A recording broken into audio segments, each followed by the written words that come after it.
এক বুদ্ধিজীবী এক আলেম সাহেবকে বলল, হুজুর আপনারা যে এত পরকাল পরকাল করেন, পরকাল বলতে তো কিচ্ছু নাই। আলেম সাহেব বললেন, আচ্ছা তাই নাকি?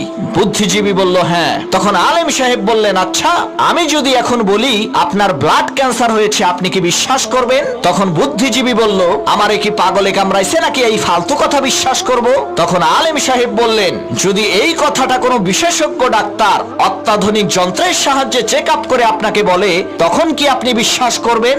বুদ্ধিজীবী বলল, অবশ্যই বিশ্বাস করব। তখন আলেম সাহেব বললেন, আপনি ডাক্তারের কথা বিশ্বাস করবেন, কারণ সে শরীরের বিশেষজ্ঞ, মানুষের দেহ সম্পর্কে সে ভালো জানে। তাহলে আলেমদের কথা বিশ্বাস করেন না কেন? তারাও তো আসমানি কিতাবের বিশেষজ্ঞ।